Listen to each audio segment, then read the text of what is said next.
सभी को मेरा नमस्कार। आज मैं आप सभी का स्वागत CBSE in house teachers training में करती हूँ। मेरा टॉपिक है लर्निंग आउटकम्स,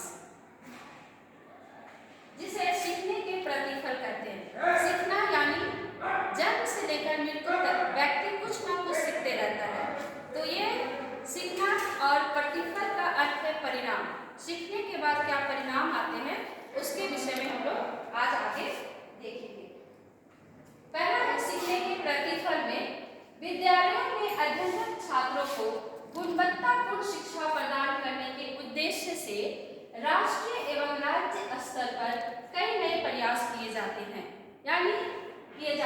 इन सब का उद्देश्य विद्यालय छात्रों में शैक्षिक गुणवत्ता का विकास और अच्छी उपलब्धि स्तर को हासिल करना होता है, जिससे छात्रों के समग्र मूल्यांकन के माध्यम से विकास की एक निश्चित योजना बनाकर उनका उन्नयन किया जा सके।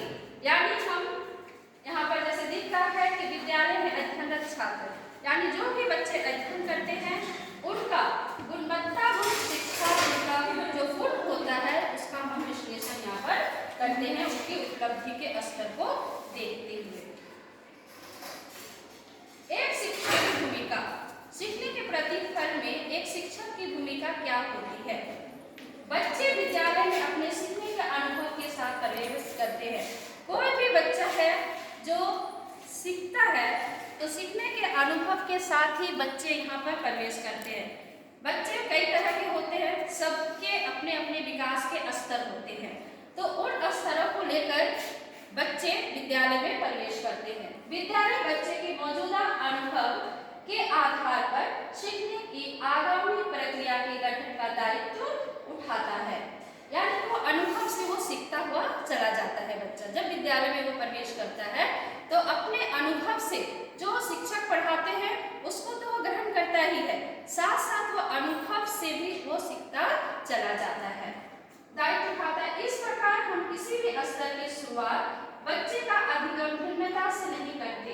एक शिक्षक जो कि विद्यार्थी के सीखने का परामर्शदाता और सुगम करता है, जो भिन्न शिक्षण शास्त्रीय तकनीकों और बच्चे की सीखने में उन्नति के प्रति जागरूक बनाना आवश्यक है।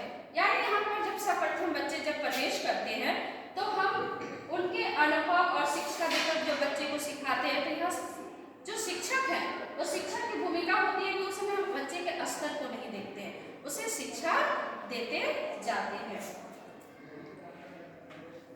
यहाँ पर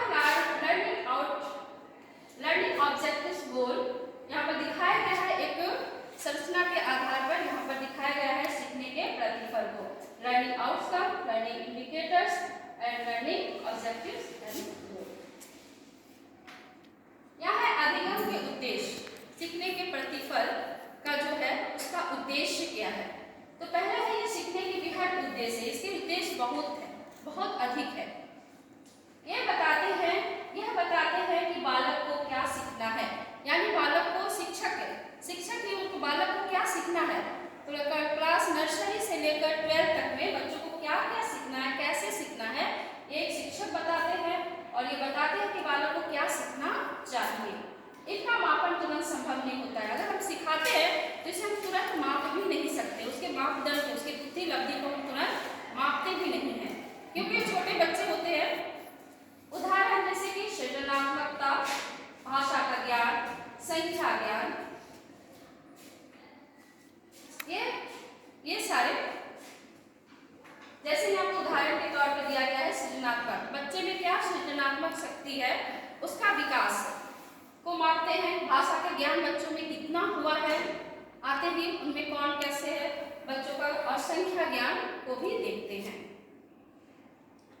दूसरा है सीखने अधिगम के सूचक क्या क्या है। यह सीखने के साक्ष्य है। सीखने की प्रक्रिया से बालक के व्यवहार में आने वाले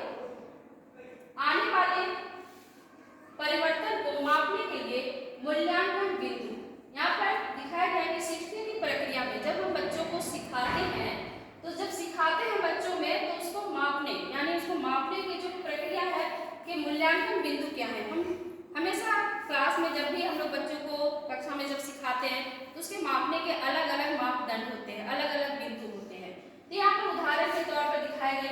विश्लेषण करते हैं, वर्गीकरण करते हैं, बच्चों का वर्गीकरण करके उसको मापन करते हैं और चर्चा व्याख्यान करते हैं। कोई टॉपिक हम दे देते हैं बच्चों को, कोई विषय दे देते हैं और उस विषय को ग्रुप में चर्चा बच्चे करते हैं। उससे हम मापते हैं कि ये ग्रुप बहुत तेज है, ये कमजोर है या ये मध्यम है।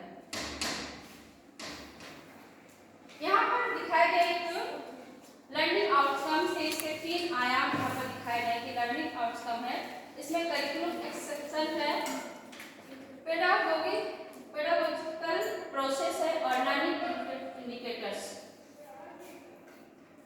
सीखने के प्रतिफल को बेहतर कैसे बनाएं? सीखने और सिखाने की प्रक्रिया के दौरान सतत एवं मूल्यांकन का उपयोग करें। वर्तमान परिप्रेक्ष्य में विद्यार्थी और शिक्षक के अलावा माता-पिता, समुदाय के सदस्य और शैक्षिक प्रशासकों को भी विद्यार्थियों के सीखने के बारे में जानने और उसके अनुसार बच्चों को सीखने संबंधी उन्नति पर नजर बनाए रखने की जरूरत है। हिंदी सीखने के प्रतिफल, जब हिंदी बच्चा सीखता है तो उसके परिणाम सबको क्या क्या सीखता है? पहला वो सीखता है कि विभिन्न प्रकार के ध्वनियों का ज्ञान उसमें हो जाता है। जैसे बारिश की बूंदें, बारिश जब होती है तो उसकी जो आवाज होती है वो बच्चा सीखता है कि कैसे उसकी आवाज आती है। हवा का सनसनाहट, रेल, बस, फेरी वाला का आवाज, फेरी वाला जब देता है आवाज देता है ले लो, कपड़े ले लो या खिलौने ले लो, तो बच्चे देखते हैं कि घर से ही वो चिल्लाते हैं। जब फेरी वाला चिल्लाता है तो बच्चे भी चिल्लाते ले लो करके। तो ये सब बच्चे सीखते हैं। कुछ सुनने की वस्तु के स्वाद आदि के अनुभव को अपने ढंग से मौखिक सांकेतिक भाषा में प्रस्तुत करते हैं। सीखकर वो छोटे छोटे बच्चे जो होते हैं वो सीखकर बोलते हैं। सुनी देखी गई बातों जैसे स्थानीय सामाजिक घटनाओं, ये बड़े बच्चों के लिए है कि जब बच्चे सीखते हैं तो वो अपने स्थानीय कोई घटना घटता है तो विद्यालय में आके आपस में चर्चा करते हैं।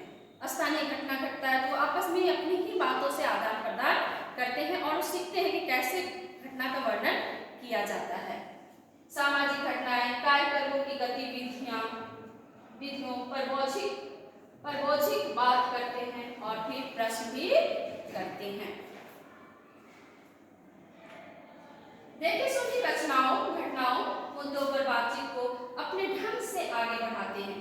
जैसे किसी कहानी को हम आगे बढ़ाते हैं, जैसे कोई कहानी को हम आगे बढ़ाते हैं, राजा रानी की कहानी अगर सुनाते हैं तो कैसे हम एक क्रम से दूसरे क्रम से सिलसिलेवार ढंग से पढ़ाते हैं, उसी तरह बच्चे भी सीखते हैं। कोई घटना या सामाजिक, जैसे पिछले हमने देखा तो उसको वो आगे बढ़ाते हैं। रेडियो, टीवी, अखबार, इंटरनेट में देखी सुनी गई खबरों को अपने शब्दों में कहते हैं। विभिन्न अवसरों, संदर्भों में कही जा रही दूसरों की बातों को अपने ढंग से बताते हैं। जैसे आंखों से ना देख पाने वाली साथी का यात्रा अनुभव। अपने परिवेश में मौजूदा लोक कथाओं और लोकगीतों के बारे में जानते हुए चर्चा करते हैं। अपने से भिन्न भाषा, खान पान, रहन सहन संबंधित विविधताओं पर बातचीत करते हैं। सरसरी तौर पर किसी पाठ्य वस्तु को पढ़कर उसके विषय वस्तु का अनुमान लगाते हैं। किसी पाठ्य वस्तु की बारीकी से जांच करते हुए उसमें किसी भी विशेष बिंदु को खोजते हैं, अनुमान लगाते हैं, निष्कर्ष निकलता है। हिंदी भाषा में विभिन्न प्रकार के सामग्री, समाचार पत्र, पत्रिका, कहानी, इंटरनेट से प्रकाशित होने वाली सामग्री पर ध्यान देते हैं। अधिगम को निम्न प्रकार से सुनिश्चित किया जा सकता है, यानी सीखने के जो परिणाम है उसको सुनिश्चित किया गया है इन बिंदुओं के द्वारा। व्यवहार का पूर्णतः अस्थायी रूपांतरण, व्यवहार में बहुत सारे बदलाव आते हैं बच्चों के। जीवन की मांगों से मिलने के लिए आवश्यक आदतें, ज्ञान में वृद्धि को ग्रहण करना, व्यक्तित्व में पूर्णतः अस्थायी परिवर्तन होता है। सभी संभव अधिगम प्रक्रिया की विशेषताएं निम्न प्रकार है। अधिगम एक सतत प्रक्रिया है। इसमें बताया गया है कि अधिगम क्या है। अधिगम एक सतत प्रक्रिया यानी हमेशा चलता रहता है। कुछ सीखने के लिए शारीरिक, मानसिक या दोनों प्रकार के कुछ क्रियाकलाप करने की आवश्यकता होती है। नए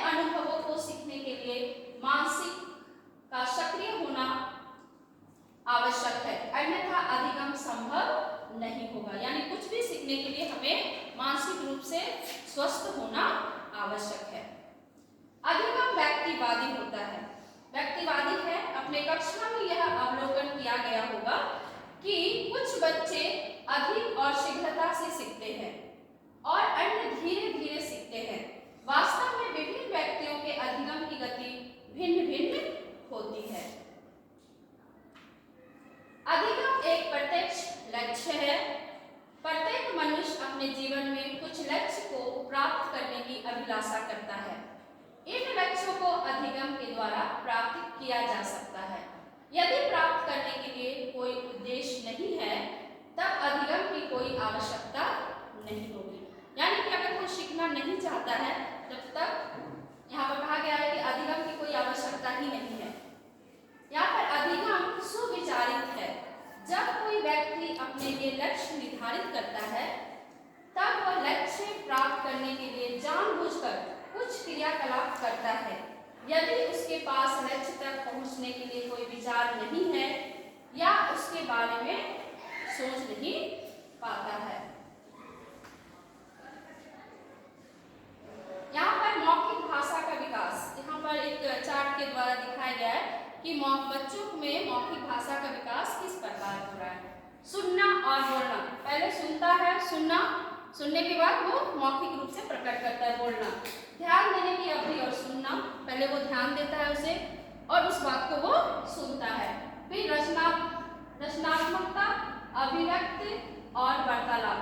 फिर उसे जब सुनता है तो वो अपने अनुसार उसे व्यक्त करता है। भाषा और सृजनात्मकता का चिंतन, यहाँ पर वो चिंतन करता है, जिसे वो सुनता है उसका चिंतन करता है। शब्द भंडार, शब्द सामर्थ्य उसमें बढ़ता है। फिर बातचीत के नियम और तरीके फिर बाद में सीखता है वो कैसे उस बात को प्रकट करे। भाषा का अर्थपूर्ण प्रयोग फिर वो करना सीख जाता है कि कैसे हम भाषा को कहाँ कहाँ प्रयोग कर सकते हैं उस शब्द को। समझ के साथ जब बच्चा पढ़ता है, जब उसे समझ कर पढ़ता है, तब पुस्तकों से उसे लगाव हो जाता है। जब भी कोई भी विषय का उसको रुचि लगने लगता है, कोई भी पाठ का, कोई भी सब्जेक्ट का, तो पुस्तकों से उसे पहले लगाव होने लगता है। पठन का अभिनय करने लगता है बच्चा। जब पढ़ता है तो उसमें रुचि लेकर उसका अभिनय भी करता है। ध्वनियों की पहचान करता है और यहाँ पर अक्षर अवबोधन पहचानना, अक्षरों को भी पहचानने लगता है। आनंद एवं विभिन्न उद्देश्यों के लिए स्वतंत्र पठन, मुद्रित सामग्री की पहचान एवं अर्थ को समझना, पठन के साथ पूर्व अनुभवों का प्रयोग और अनुमान लगाना। फिर दक्षता आधारित शिक्षा, फिर वो दक्षता हासिल कर लेता है। यहाँ पर दक्षता है, उसमें उससे प्राप्त होता है ज्ञान, कौशल और मूल्य।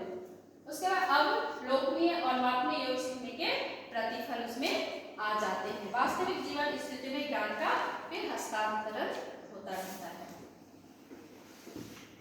यहाँ पर गुरु रविन्द्रनाथ टैगोर गुरु, उन्होंने यहाँ पर बहुत ही शिक्षक के विषय में बहुत ही अच्छा उन्होंने कहा है कि यह मेरा स्वभाव है कि जब मैं कोई उत्तरदायित्व स्वीकार करता हूँ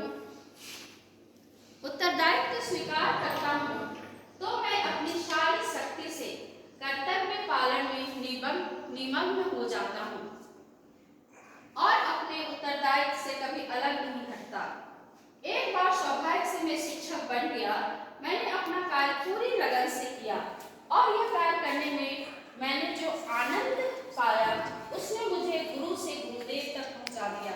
रविन्द्रनाथ टैगोर ने एक शिक्षक जब वो बने तो उन्होंने अपने विचार को इस प्रकार व्यक्त किया। अंतिम में एक छोटा सा कविता है बच्चों को लेकर कि चांद है आफताब है बच्चे, रोशनी की किताब है बच्चे, अपने स्कूल जब ये जाते हैं ऐसा लगता गुलाब है बच्चे, व्यास सतलज सरीखे दरिया है, रावी झेलम चिनाव है बच्चे, अपनी मस्ती की राजधानी में अपने मन के नवाब है बच्चे।